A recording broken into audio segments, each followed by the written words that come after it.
दरबार में। अरे दरबारी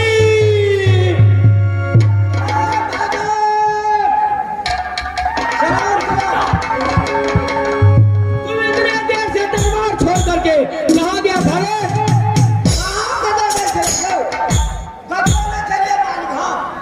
अरे दरबार छोड़ करके कहाँ गया था?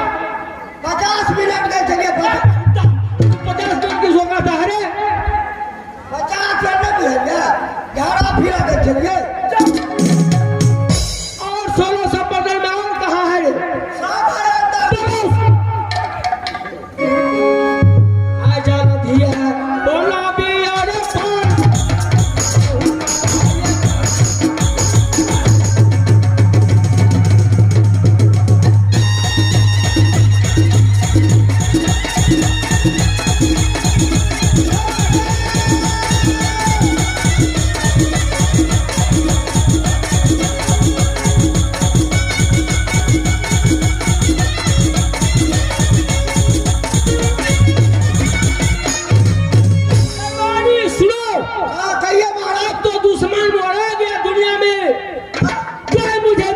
बचा। कोई नहीं दुश्मन क्या, सब दुश्मन है। अरे दौलापुर में रैया छतरी का मूड मार लिया, अब कौन दुश्मन बचा है सो बताओ। कोई दुश्मन नहीं है। अरे वहां जाके कमत बांधेंगे।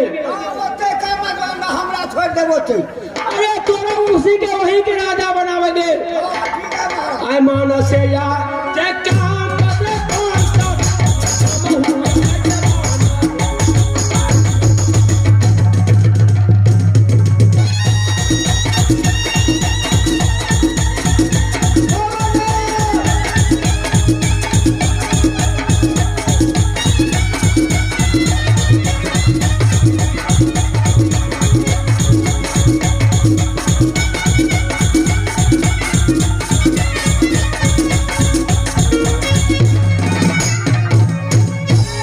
कहिए बोलिए महाराज अरे सगुन बनता है फौजी सोना को लेकर के चलिए ना महाराज हम बात करवा देंगे अरे तू यहाँ बुला करके लाओ फौजी सोना को उनसे हम बात करेंगे तब कुछ काम करेंगे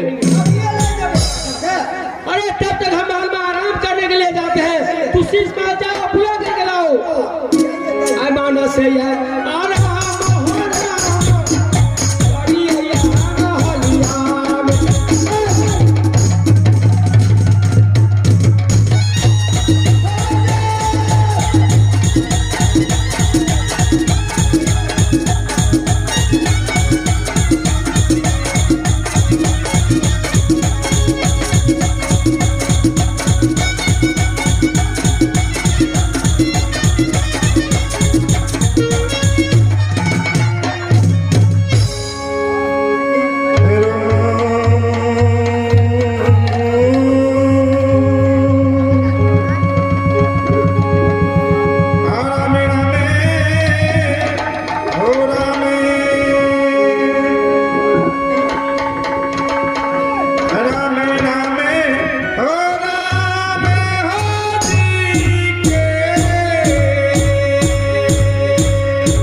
की रहने वाला हूँ। मेरा नाम गुगली खत्री है। मेरे पिताजी का नाम रैया रामपाल खत्री। 14 कोस की राजपाट मैं भी अपनी मामा के यहाँ रहता हूँ। मामा है मुसौ जो घाटमपुर की रहने वाला है। सज्जनों, लेकिन पिताजी के नाम रैया रामपाल छत्री। सज्जनों, अब मैं सबसे पहले दरबानी को बुला करके और इस मामा को क्या समाचार है, सबसे पहले मैं दरबानी से जानकारी लेता हूं। अरे दरबानी,